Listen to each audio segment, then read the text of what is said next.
Hello everyone, welcome to the latest edition of CPPR Townhall Series. Today we will be discussing disaster management in rapidly changing climate scenarios. The Townhall Series is organized by Center for Public Policy Research, an independent public policy think tank based in Kochi in the state of Kerala. Our engagement in public policy that began in 2004 has initiated open dialogue, policy change, and institutional transformation in the areas of international relations, security, livelihood, education, urban reforms, health, governance, and law. To know more about our work, please visit our website, www.cppr.in, and visit our social media accounts. CPPR Town Hall Series is a live virtual discussion forum for leading minds across the world to converse and critique the state of play in public policy. I am Dhanuraj, Chairman of CPPR. And before we begin our discussion on this very interesting topic, I would like to extend a warm welcome to all the participants who have logged in today from across the world. We will look forward to engaging with you on enriching this discussion today. To put in your questions to the speaker, you can add them in the chat box below. My colleagues will coordinate, collate, and share those questions with the panelists. With this, I would like to introduce Dr. Indu Murthy. Dr. Indu Murthy is the principal research scientist at leading adaptation risk analysis vertical at the Center for Study of Science, Technology, and Policy, CSTEP. She was formerly a consultant scientist at the Center for Sustainable Technologies at Indian Institute of Science for more than 2 decades. Her major areas of research and policy advocacy include various dimensions of climate change, mitigation assessment for land use sectors, greenhouse gas emissions inventory for land use sector, climate change vulnerability assessment, adaptation and resilience to climate change, forest ecology, and citizen science. She's an expert for the UNFCCC, United Nations Framework Convention on Climate Change for Green Gas Inventory Review Process, a member of the Commission on Ecosystem Management of the IUCN, and a member of the RED plus cell of the government of Karnataka. She is the land use change and forestry expert involved in national communication of India to the UNFCCC. She has developed CDM and RED Plus projects in India and helped formulation of climate proofing and green growth strategies for many states. She is a forestry and climate change consultant to the United Nations, the World Bank, and other multilateral and bilateral agencies. Well, we welcome you, Dr. Indu Murthy, to this town hall. I'm sure this event will present an opportunity to discuss disaster management in rapidly changing climate scenarios. With that, I think we can start this conversation. Dr. Indu Murthy, your profile tells us you are a seasoned policy maker in climate change scenario.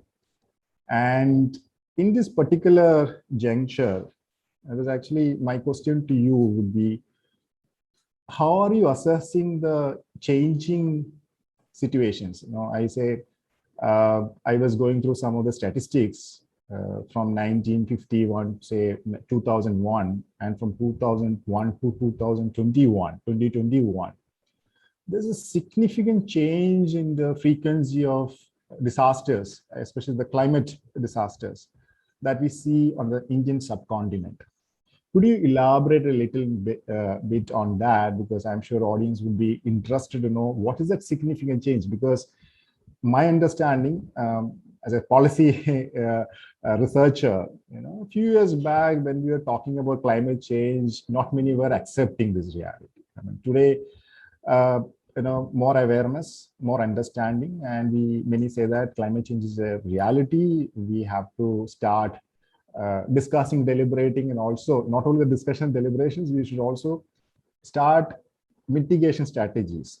And also very interesting that we are meeting in the context of the Glasgow COP26.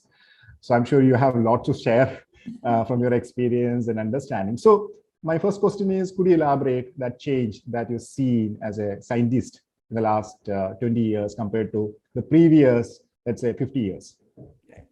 So thank you, Dhanuraj, first and foremost, for having me here. I'm extremely pleased to be here and conversing with you on a topic that's very relevant to the times that we are in, given the context, given the kind of situation that we are living in, as well as, of course, as you rightly said, with the COP26 just a few days away. And thanks for that elaborate introduction, of course. So, yeah, I mean, as you rightly pointed out, yes, the change is quite visible. And it's something that people are noticing themselves, even within their limited lifespans. Like, for instance, even people like you and me can kind of relate to it because, what we saw when we were growing up versus what we see today is very different. Earlier, if you remember, in all our kind of, people, especially in the socio-economic, social kind of sector, would say, if you have to kind of trace historical periods, go and talk to somebody who is the oldest person in a village or something. But I think, now, yes, they would bring in much more changes than what we've seen. They will talk about it. But I think even within the lifespan of 50 or 60 years also, people are able to see the change. So now what is this change? I mean, this change is in the way of, of course, one thing that is quite striking is the timing of the onset of the monsoon itself. Right? I mean, that is something which has been extremely variable over the past many years. And it's been recorded quite significantly. And what has also been seen is that there's a visible shift in the way the monsoon onset happens across different regions. I mean, there's no one single value to this, but there's been a shift again. And of course, the receding monsoon, I think this year is a classic example. I mean, we are still waiting for the monsoon to recede. I mean, people are kind of clueless as to what to expect. And just yesterday, somebody was saying, I'm just waiting for this monsoon to be over. I don't know when it's going to be over. A common person. So, I mean, that's the kind of change we are looking at. And with this change that we see, what's happening is that you are witnessing more and more frequently what we call as extreme events. Now, these extreme events are not necessarily just very heavy rainfall events.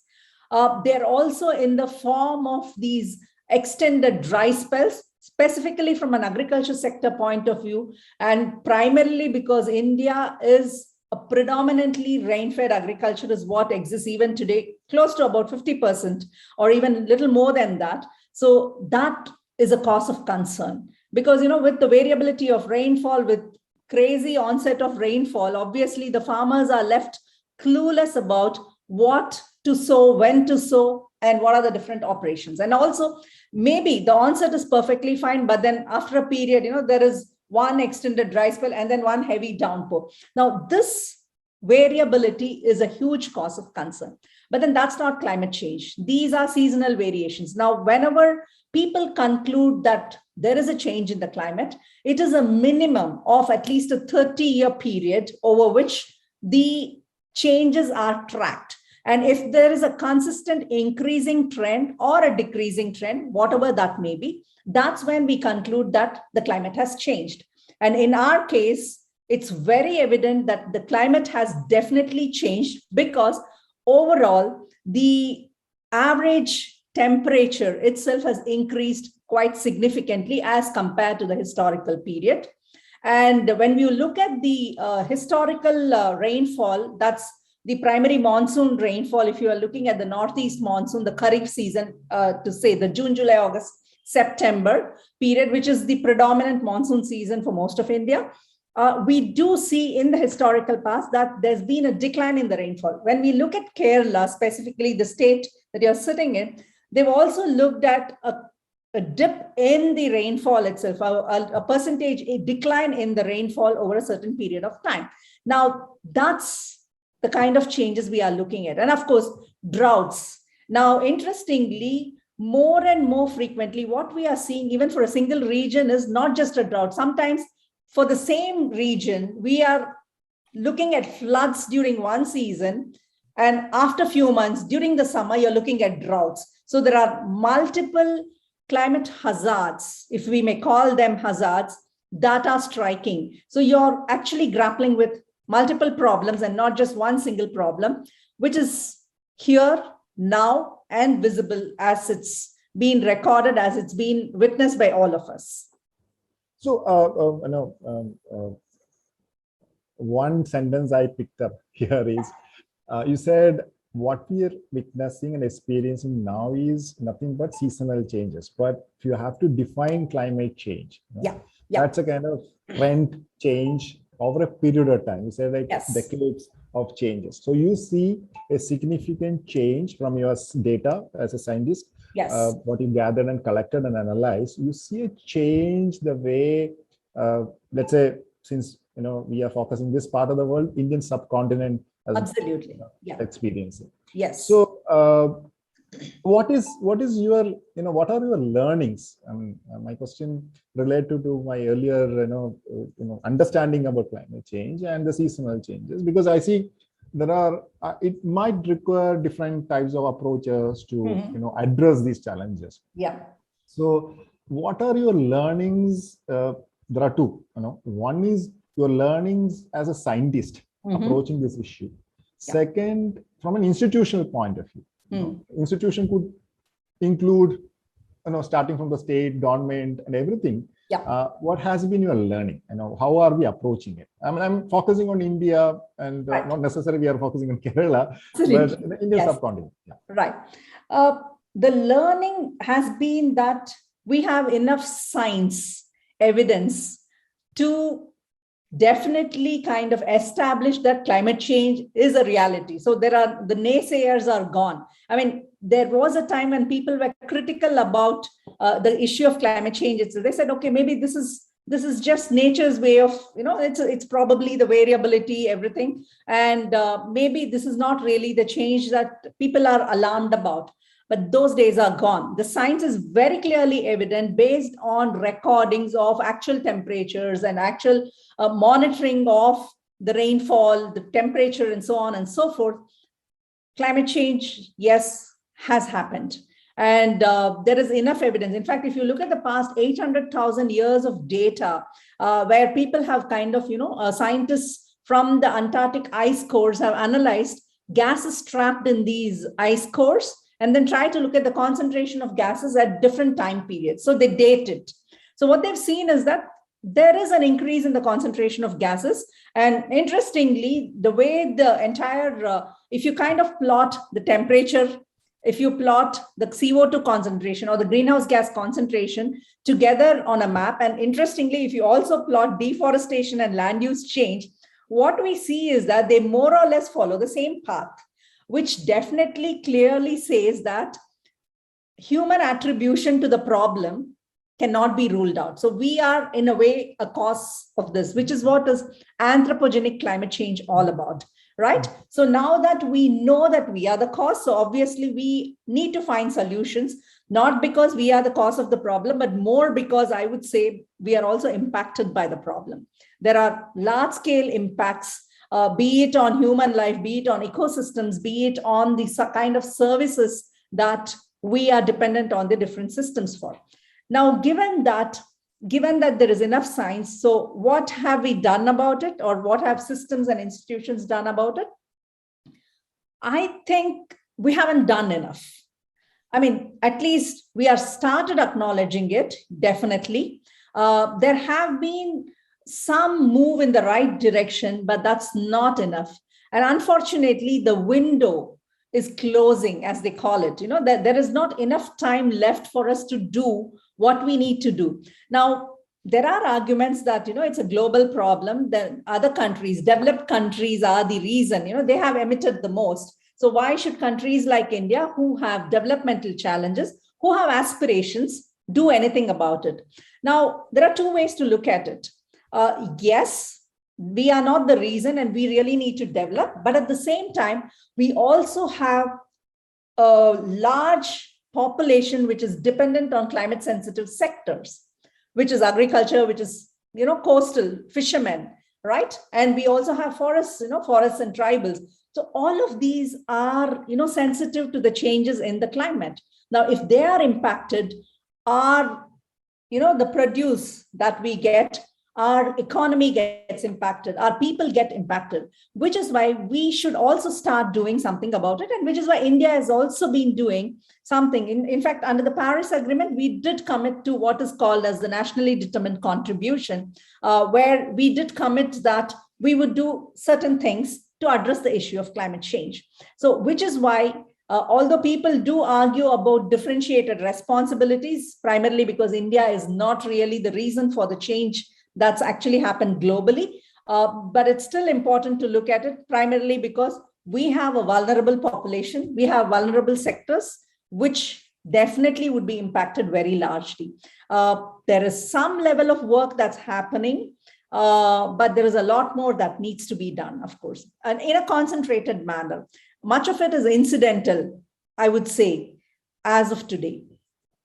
Okay, so we will discuss this particular institutional approach in detail, probably in the second half of the conversation.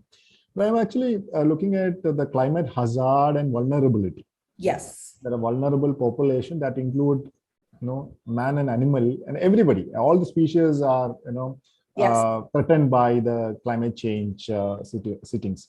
So I'm trying to understand from you. I mean, since we in Kerala, for example, I can give examples in Maharashtra, Uttarakhand. Yes. Uttarakhand and Kerala is actually interesting because these are two developed states. Likewise, we discussed about the developed countries and developing countries. These are two per capita income is high for these two states. High indices of social life, social indicators are very high compared to the rest of the country. But at the same time, we are also subject to or we are vulnerable to this climate change. And many have been arguing. It's been, especially since I keep hearing from my friends here in Kerala that is because of the development paradigm and the development activities that you carried out and all. So some of my policymaker friends, they also argue, the counter argument to that is that probably a state like Kerala or state like Uttarakhand might have gained from the development trajectory that we had taken in the last 30 years. Especially, I'm sure you're familiar with the Gadgil Committee report, and the Gadgil Committee report said that around 9,000 hectares they say it should be declared as a green zone, and people should leave those habitations and become a political controversy in Kerala. Correct. I mean, it's not only about, Kerala is a Western cut, from starting from Western Ghats, exactly. Western Ghats. And then Kerala government appointed Kasturi Rangan committee. There are so many committees, in fact, afterwards. And Kasturi Rangan, in fact, measured and said it's not 9,000 hectares, it should be around 3,000 hectares. So one third. Yes. From one committee to the next committee, the reduction was around, 1/3 of what Gadgil was suggesting in the beginning.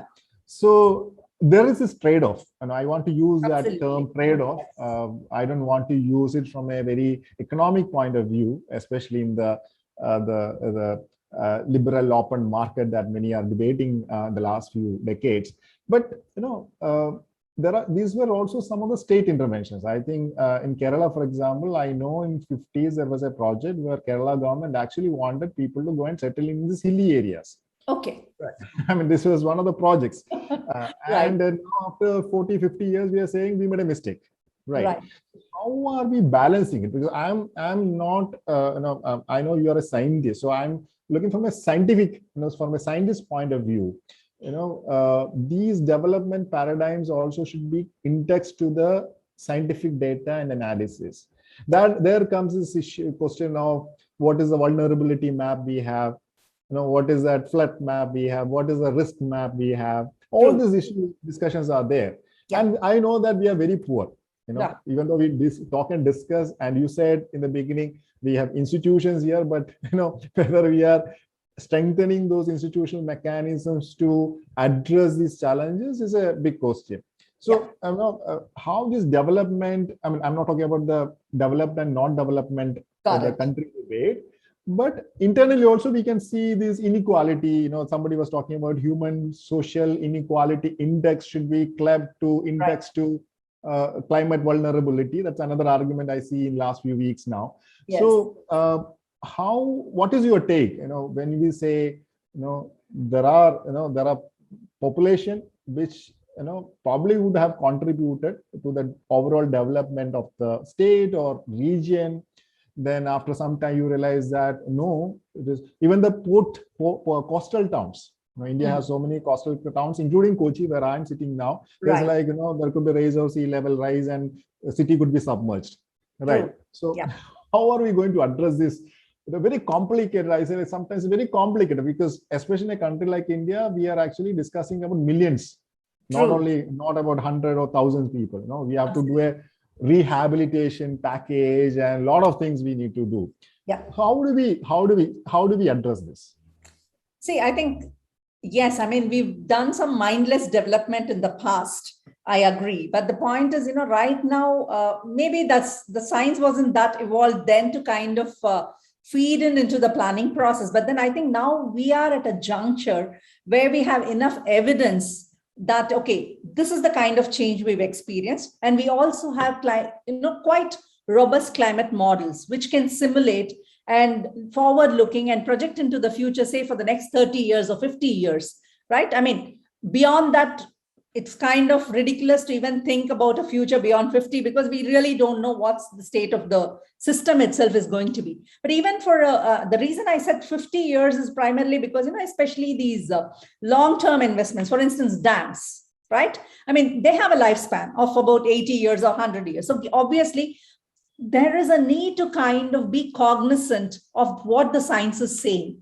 Now, yes, I also know that, when they design dams, they do look at the kind of past climate data and then design, but that's backward looking. But I think now we have science which tells you what's potentially likely to happen in the future as well. So which is where, I think they need to pull in that information also.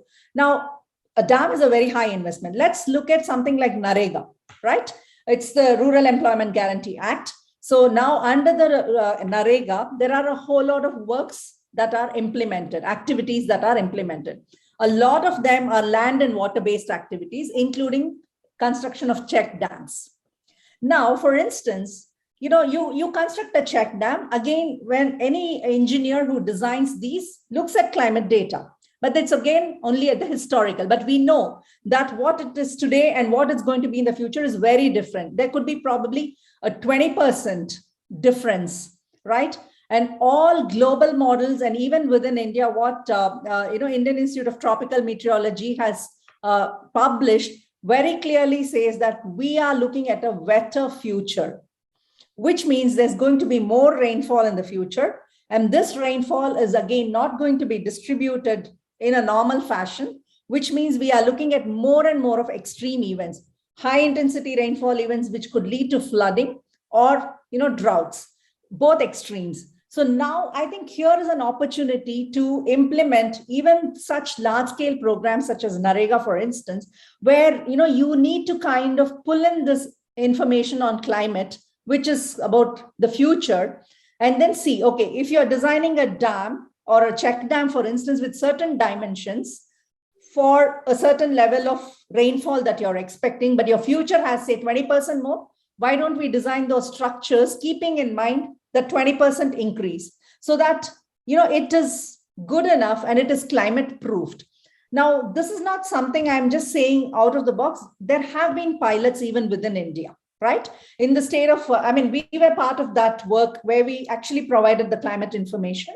And under the UK, now I think it is FCDO. It used to be called DFID earlier. So now under that funding, what they did is in 3 states, they actually tried to do exactly what we said, right? Pull in the climate information and then try and implement projects. So I think that's what needs to be done. Of course, we need dedicated programs, climate mitigation and climate adaptation programs that need to be put in place. But then more important is we have a whole lot of flagship programs that are being implemented currently. how do we dovetail climate information into these to ensure that what we do today is good enough for tomorrow? I think we are definitely at a point when we can make the difference. We need those frameworks. We need those kind of tools which can mainstream. I know mainstream is an overrated word. It's been used for too many years now, but I think that's the need of the hour. And there are pilots. The scaling up is the problem. Let's hope that actually starts happening in reality. So I picked again a couple of sentences, couple of points that you spoke. This is one regarding the even that question I asked you is about mapping. Yeah. Flat maps, risk maps, land maps. Yes. And then you said today we have the system, or we have the data to predict and forecast what is going to happen next 50 years. Right. Yeah. So basically you are saying the decision should be an informed decision. Yes. Whatever we are doing. Absolutely. Right. Yes. So my question there is how good and strong those databases are, data sets are, yeah, and how easy to access, how centralized and decentralized these data sets are. Can I access that data set when I go and buy piece of land in city? In Kochi, for example, if I want to buy a piece of land, probably I'm fascinated to have this early morning, I want close to the beach. But you don't know, probably next month soon, I'll be washed away. So whether as an individual, I mean, this is where I think, even though we create a lot of awareness, understanding about all these things, but still that scientific data, I see that, in my understanding, correct me if I'm wrong, is that still it's not commonly available, or we are taking a lot of time. I mean, even though there are declarations, announcements from various state governments, but I see that is not being pursued with the pace with which we should have pursued. Yeah. So what is your take on this? No, I completely agree with what you say in the sense, I mean, let me take the first part of the question. How reliable are this data? Robustness of the data. I mean, see, climate models are evolving every now and then, so obviously the certainty of the projections is something that would definitely improve with time. But that doesn't mean what we have today is not good enough for decision making. By and large, to put it very simply, I think the direction of change is something that's reliable. And much of it is, when you do certain activities, for instance, it's win-win. So why are we kind of hesitating to actually get there, right? I mean, particularly in sectors like,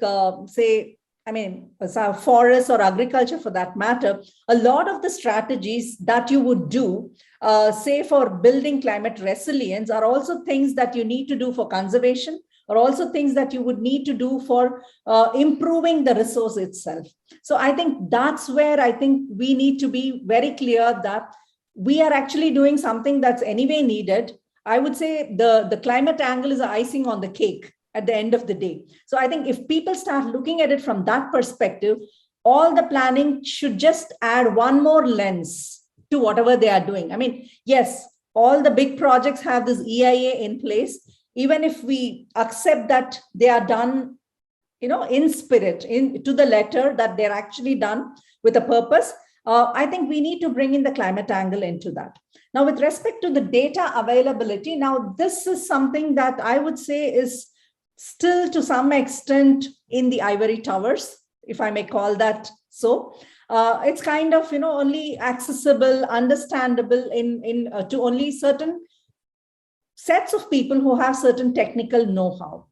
Now, I think the challenge for people working in this space, including me, is to translate that information into a form where people will be able to kind of visually see that, okay, this is the change that we are looking at, and this is what we will need to do. Now, here I would like to say that at CSTEP right now, we are actually trying to do that exactly. We are translating this climate change information for the next 30 years, for the 2030s, which is for the period 2021 to 2050. We are coming up with district level change maps with respect to basic parameters of summer maximum temperature, winter minimum temperature, And then, of course, Kharif rainfall, Rabi rainfall, and also trying to look at high intensity rainfall events like 51 to 100 mm per day or greater than 100 mm per day. How many events? Is it going to be 2? If it's 5 events historically per annum, is it going to be 6 or is it going to be 60? That's good enough for any planner to kind of take that and then try and see, okay, what is it that we can do in the kind of work that we are doing? So we are attempting to do that. Now, the other angle to that is the vulnerability component that you spoke about. Now, the problem is, climate modeling is a separate box. Vulnerability of people is another box there. And which connects the two is the exposure. When I say exposure, what I mean is by lieu of X or Y being present at a certain place. Now, even within Kerala, I say that high intensity rainfall events, heavy rainfall events of greater than 100 mm per day are going to increase, say, it's going to quadruple, 4 times more than what it was historically in the districts of Idukki, Malappuzha, Kottayam, and some other 4 districts. But then not all the 4 are going to be impacted the same. Why? Because maybe one district has a large coastal population. Maybe one district has a large forest dependent population. Right. And there is another which is sitting on the plains, which is slightly at a high level. Right? So that's the socio-economic vulnerability. Now the vulnerabilities are different. Maybe even if it is 4 times more in both the places, but then maybe the kind of people that are residing in and where they are residing in could be determining how much they are at risk. Now, IPCC has come up with a beautiful framework in its 5th assessment report. Even in the 6th assessment report, they are actually kind of taking it through where they say, what is this risk that we talk about? Climate risk is, the intersection of your exposure, the climate hazard, and vulnerability. Now, if you look at all these 3 in combination, you would actually be able to identify who is actually at risk. So now the climate risk map is a crucial thing. Now at CSTEP, we are trying to kind of develop that climate risk maps at a district level. One might say that, why not lower than a district? Because I know, because even within a state and a district, there is a lot of variability. Now, this is because of the resolution of the models themselves that we have today. If we downscale it, the granularity is something that is not so reliable. Now, at a 25 kilometer by 25 kilometer or a 50 kilometer by 50 kilometer, it's good enough to make certain big decisions. So at least the first step, we hope to kind of feed this into the state action plans on climate change, which are being revised today by different states, and then hope to kind of feed that information in the planning process. So yes, I think it is with the scientists to translate the information to a form where it is something that people can pick up and understand at the outset rather than. So you're saying we have sufficient data. I mean, we have sufficient data to build models now. Absolutely. Okay. Yeah. So now you talked about 4 districts. I was going through this latest report published by Council for Energy, Environment and Water a couple of days back. Yeah. Their findings say a couple of findings I'll read out. Right. One is 27 of 35 states and UTs are highly vulnerable to extreme hydro-met disasters and then compounded impacts. Then one other significant finding Kerala is not vulnerable. I mean, that is there, of course. But since we were discussing about district level understanding and district level modeling, they say that around 463 of 640 districts are vulnerable to extreme floods, droughts, and cyclones. Yeah. And unfortunately, they are saying only 63% of these districts have got a disaster management authority plan at the district level. Yeah. And only 23 or 24% have the revisor plans in the last few years. Right. Extremely at a vulnerable position, not only due to the climate change, we are also vulnerable due to the political action or decision making. Right. Yes. So how do you look at it? Because when NDMA, I mean National Disaster Management Authority, was set up, then we have this set up. But this, I think they were the early days. I mean, Right. because I don't think these many cyclones we were seeing in Arabian Sea or Bay of Bengal. I'm not so sure, because I see there is a I think 5 times increase in the number of cyclones in the Arabian Sea also. And there was also a report I was reading that the temperature rise in Arabian Sea is more than 1 degree Celsius in the last 1 century. Yeah, a little more than 1 degree Celsius. 1 degree Celsius. Yes. So there is this argument I heard from some of the scientists friends here in Kochi that Kerala, at least for that example, Kerala is a tiny piece of land. So of course there's a larger precipitation because of the the sea temperature. The temperature is very high for Arabian Sea. So of course this will move eastward, and then of course you have Western Ghats, and you should now you admit that this is going to happen more frequently than ever before. So now my question, we discussed the institutional challenges and the political leaderships, inaction or action, whatever you call. I mean, how do you see this? Because I personally believe that we should have more decentralized planning. I mean, climate change. I mean, because every region is different from rest of the country, or every district is different from other districts in India. It's we are in a very diverse city. Like you said, one district is coastal, others is hilly. So how do you look at it? So and then now CEW report says that we don't have any plan also. Right. And their report also talks about the decentralized level.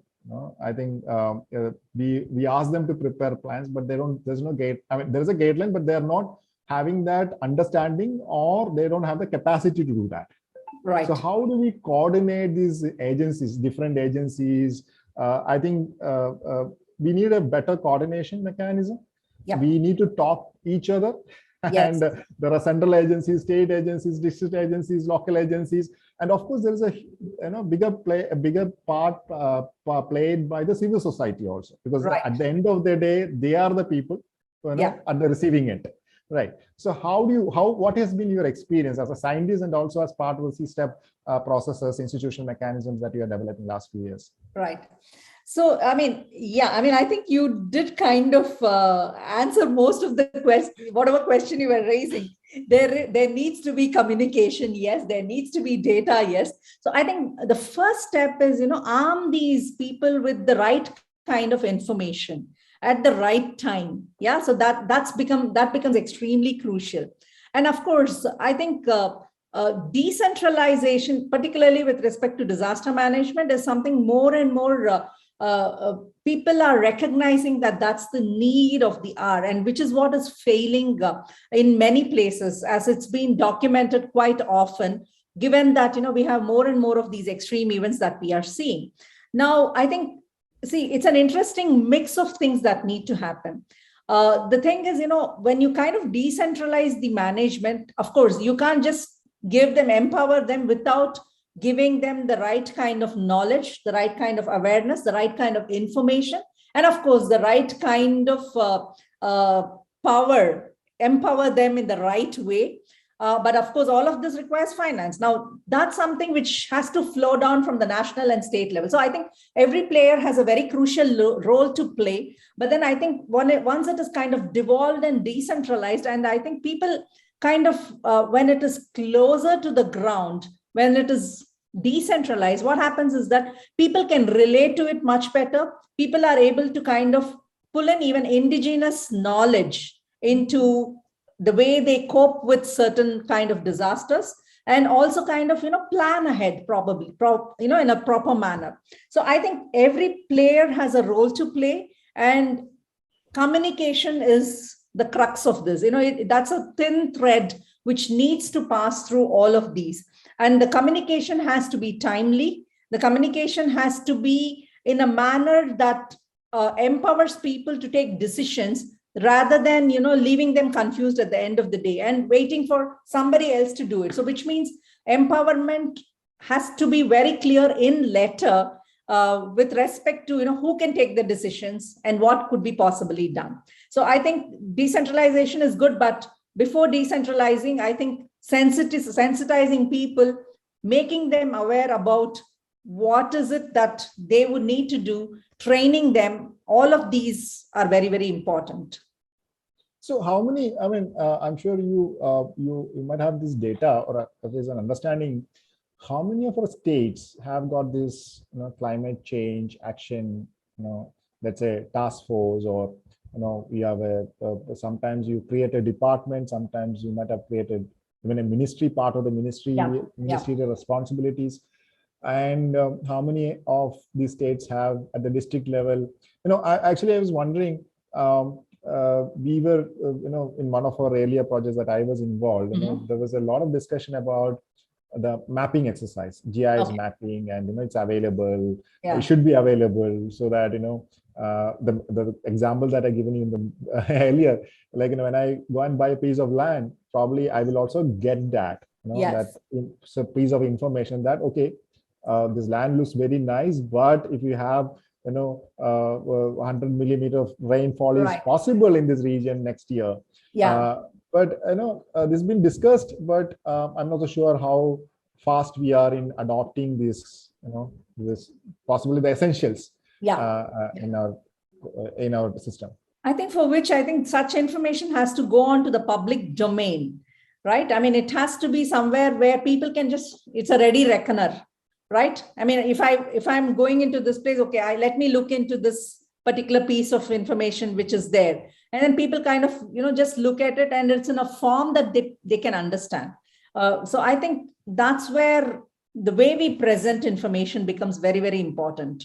Yeah. Okay. So before we start taking questions from the audience, I have one clarification, and probably you should be able to help us. We have data on rainfall. We have data, for example, Kerala and Uttarakhand, frequent landslides. Yes. So, do we have data for all these things? I'm trying to, for the better understanding of the participants. How are you collecting the data? What all the different layers of data that could be used to, synthesize and say that this is what what could happen in the next few years. Exactly. What are those levels? See, what the climate scientists do is they usually look at, primarily depending on, definitely rainfall and temperature. And there are groups which look at sea level rise, right? And there are others who are looking at solar radiation, how it's going to change. So, I mean, there are different groups. But then the kind of hazard maps that you're talking about, say earthquake hazard, flood hazard, landslide hazard, I think that's more about, states actually putting together. There is a national disaster management. I think it's a 2-year-old maps that many of the states are sitting with.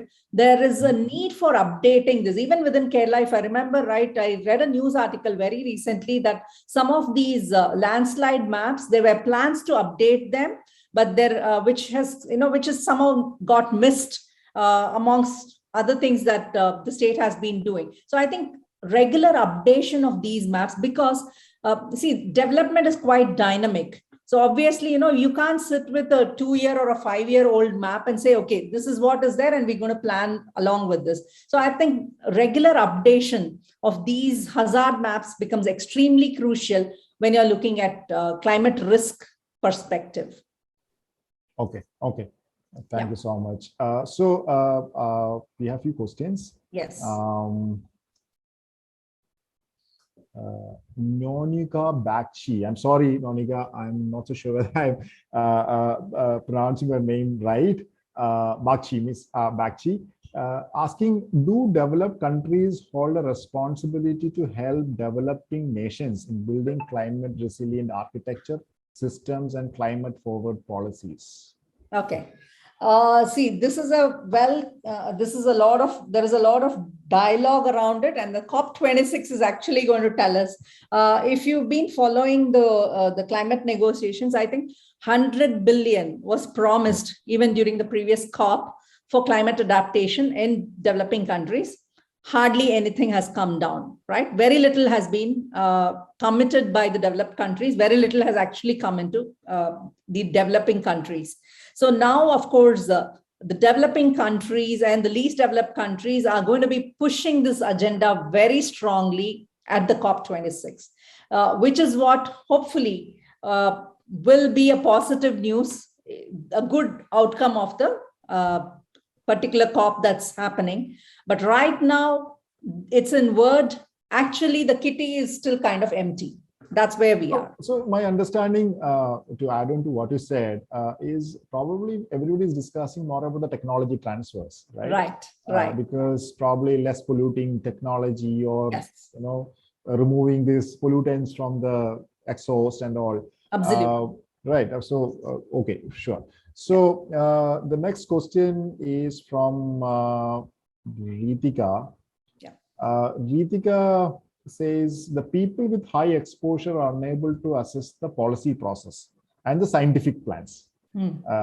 And what role can the grassroots organizations and localized citizen groups play in translate their conditions to the policymakers? I mean, we were discussing earlier. I mean, I got an interesting thing, because it's not a one-way traffic. What she says that because you are saying how scientists should able to translate these binaries into the understanding of the common people. What she's asking, how do we translate the I mean at least communicate, convey their concerns to the decision makers? Right. See, I mean, I think, in our experience, what we've seen is that, I think the way you kind of package the issue in a way that is relatable to a policymaker is something that works. Now, I think we can't just talk science as science. I think we need to translate it into impact on the economy, impact on the investment itself. So I think the way we communicate science, I think somewhere we need to find a mid path, which is when, we will be able to kind of convince the policymakers. And as to, how the grassroots level organizations can play a role in civil societies, I think, a lot of awareness is building there. You kind of play a two-way process. You need to communicate with the people. You need to kind of bring it back to the policymaker also. So I think the NGOs themselves have to arm themselves with the right kind of information to begin with, both the science part of it and the civil society part of it. And then you could serve as a bridge, moving, it's a fluid osmosis kind of a thing that moves one to the other and the other to the at another kind of a medium. So yeah, there is a possibility. It's easier said than done, I know, but yes, it's a challenge, but it needs to be done. Post 2018 floods in Kerala, I remember when we got involved in one of these projects, one of the outcomes that I believe we had this conversation with the state government of Kerala was about preparedness. So how do we prepare the young population for this climate risks? And we were asked to come up with a course that probably some 40 hours or 45 hours, and that would give you some sort of an understanding, basic understanding, elementary understanding. We in fact curated the course, but for some reason it was not materialized in the practice. Yeah. So since you are I'm sure you're interacting with institutions, universities, colleges and all, I'm trying to understand how much we have given that emphasis to educate the next generation, and how many courses, or what is that level of understanding that we are giving at the college level, where and I also see even those who take this environmental science and other courses, they find it difficult to find an employment at the end of the day. So do you think more and more it's not only the government, even including, if I'm permitted to use the term market, a market can also play a role in this process, so that the awareness and strategies and technology improvements could happen simultaneously? Absolutely, Dhanuraj. I think the problem is climate change to a large extent up till now has been looked at as an isolated problem, which is why, it's kind of, it's been outside all the curriculum. It's been outside all our conversations. I think it's time for us to recognize that it's an integral part. I mean, whether you like it or not, it's going to impact each one of us in very different ways. right? I mean, even for a young, somebody in their teens or somebody in their colleges, it's going to impact them right from the food they eat, right from the coffee they drink, or even the beer they drink. The tastes are going to change with climate change. There is enough studies to actually establish that. And the pollinators are getting impacted, which means the food that comes to our table is something that might become a rarity. So I think let's recognize that. So every walk of life, every single thing that we do or not do is going to be impacted. So which means the curriculum has to integrate it in such a way. For instance, even the engineering courses, civil engineering courses, I mean, I don't know if climate change is one of the things that they are exposed to, because resilient infrastructure is the need of the hour. How do you build climate resilient infrastructure? How do you build infrastructure which is nature based? Because you're kind of you're actually addressing the dual or triple challenges of biodiversity conservation, climate change, addressing climate change, because when you grow trees, you're mitigating, you're sinking in carbon. It's a carbon sequestration mechanism. At the same time, it also helps you to adapt to increasing heat, particularly in urban systems. So I think there needs to be curriculum which kind of looks at it in an integrated fashion, and it becomes the new normal rather than looking at it as a separate subject. I think, why don't we just pull it into what they study, push that entire understanding through the lens of climate change. So that way, I think we can make a difference in the way the next generation is going to be. But as you rightly said, markets are important, because it doesn't end only with that. There needs to be skill development also, because we talk about nature-based solutions and having better kind of what we call as blue-green infrastructure to be promoted in cities. Now, blue-green infrastructure is nothing but a combination of using water as well as the forestry, the tree component, in a very nice manner to promote climate change mitigation and adaptation in cities. Now, I can talk about it, but then who is going to implement it? We need engineers who can implement it. So which means the skill development has to happen in a certain way. So I think that, and of course, once the skill development happens, then the markets open up, right? There is enough, there are enough, people who are waiting for the right kind of opportunity to start a business. I mean, this is the age of startups. So there are enough number of people who would actually be jumping into the bandwagon. So I think the whole thinking has to be turned upside down. We have to look at it in a very different angle. I completely agree with you, given the university systems that we have in India. Yes. It's a long way to go.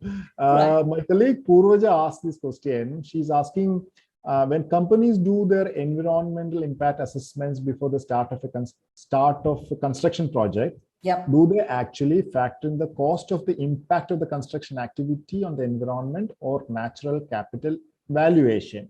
So she says she wrote a paper a few years ago on mainstreaming natural capital valuation. But it seems like a difficult proposal to implement, barring some companies like Dow and Wipro.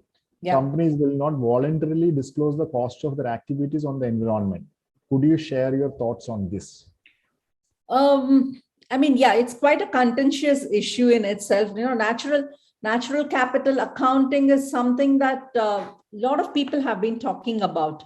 But then businesses think differently. So obviously, there are, barring a few companies, of course, the interesting thing is a lot of companies are signing up for what they call as the net zero. So which means, they would be actually accounting for their impact on the resource also. So this is globally, even a few of the Indian companies have signed up for these kind of, the net zero campaign, which is going on. Natural capital accounting is a little tricky. And also, we do have a EIA, we do have certain mechanisms in place, but then a lot is questioned about the way it is done. Now, this is with respect to implementation. I mean, I must definitely admit that in India, there is no dearth of well-meaning policies, well-meaning frameworks that we have in place. I think what we need is a generation of people who are kind of sensitized to the need for actually implementing these in a systematic manner than just having it as a tick box, right? So which is what is the need of that. So I think everything boils down to sensitization, awareness, and also, trying to kind of understand this in a holistic manner than as standalone activities. Okay, and also I'm sure now some of the European courts have started responding to these situations by saying that companies are accountable and you should also disclose it to the shareholders. Exactly. And so I know it's there are counter arguments also in that. So my next question is from Paul. Paul is asking, what is your response as a scientist to UK's keep 1.5 degrees Celsius within reach as agenda at COP26? I think that's good news. I mean, if it is 1.5 degree that we are looking at, then we are looking, there's something called a tipping point in the climate discussions. See, beyond the 2 degree, there are a lot of tipping points that we are risking ourselves into, which is to do with, even collapse of the Asian monsoon is something that people fear if there is a 2 degree rise in temperature. I mean, collapse of the the Asian monsoon is, the entire Southeast Asia. We do not know what's going to happen. Or even if the Amazon is going to kind of, it's going to become a net emitter, it's going to disappear. The lungs of the earth is going to disappear, and a whole lot of things that people are talking about, other than, of course, a disappearance of a n number of biodiversity that is there. So I think, it's a good thing, but the point here that's important to remember is it really achievable? Given that many countries around the world are still on the developing pathway and still kind of, struggling and grappling with basic problems, and without funds, without the finance that we are talking about, is it really possible for countries to transition into a path where it is low carbon or net zero? So that's something, we need to ask and then be very clear about. It's easy to kind of put that on paper or commit. I can run models, I can develop pathways and say, okay, India can achieve this by 2017, by 2050, but provided the caveat is XYZ amount of money and technology flows in. So that's where we are with respect to net zero, or even, 1.5 degree or 2 degree centigrade, stabilizing it. By different. There is also this was the argument of naysayers, because it is difficult to achieve 1.5 degrees. So why don't we look at those technology improvements where it could be mitigated in different ways? For example, we can in fact think about revisiting the construction materials, or the way construction is, the way we actually molded construction in the last few decades, and now. Because that 1.5 degree is not able to reach, but now we have to sustain and survive and also protect and rescue people who could be the vulnerable population at the end of the day. So there are two sides of argument in this case, and both are argued by scientists. But the point is, Dhanuraj, see, it's not either or. Both are required. Both are required. So that's a point you're making. Both are required. Both are required. See, even if you think of an arbitrary situation when, there is not even we are stabilizing the greenhouse gas concentration, let's say in today's concentration, whatever that is, right? There is no country around the world does any activity which is going to increase the concentration of gases. But then there is some level of change that's still going to happen. There's some warming that's still going to happen, because the global warming potential of different gases, there's something emitted. It's not like, you put it and immediately there's warming. So there is a lag, right? Systems react differently. See, agriculture is different from forest. Forest trees don't react in a seasonal manner. Agriculture is seasonal. You can see the impact immediately. So both are required. You can't do away with one. So that's the question is, probably this is the last question I'm asking you. Okay. The question is, in this conferences like COP26, Conference of Parties 26 in Glasgow, are we discussing both sides, or are we discussing only this temperature and sea level rise and say, like, we have to reduce the sea level of temperature? Are we discussing the other, the other side? Sometimes it is not easy to do. Sometimes it's not to lower this temperature that way we are in a very wishful thinking, but that means that it's not easy across the globe. So are they taking into consideration of other mechanisms, the alternative mechanism by which the risk could be mitigated? See, one thing is that the COP26, it's a negotiation. So obviously, all parties have a voice. There are parties which argue that it needs to be done, like UK maybe, but there are other parties which say no, we cannot achieve it because we need to do these things, and we need technologies, we need this. So the negotiations it's a multi-pronged process. So they do look at all the different options, but then ultimately, it's you can't have a moving goalpost because it's a do or die situation. So given that people try to scientists around the world and the negotiators try to work with, okay, yes, it is desirable, we need to achieve that. So what are the different things that we can do? But for doing those different things, what all we need? So that's the way the negotiation works. So all parties are heard equivocally. Yes, that's it. Yeah. So thank you so much. It was a wonderful discussion, conversation. I really enjoyed it. And I think we touched upon many of the very pressing issues in the climate change. I think we are living in this climate change century and Yes. so much of vulnerabilities, and we are prone to, disasters, and we don't know. I mean, I see that it's going to rain in the evening here in Kochi. So we don't know, because earlier and all, we know that it may rain for 1 hour, but now we don't know. It may start now and it may continue till tomorrow evening. Then, your life comes to a standstill. And so thank you so much for giving us all these insights. And it was very engaging discussion. And thank you all the participants for logging in and actively participating and sharing your questions with us. I would also like to thank my team, for organizing this event and putting this event together.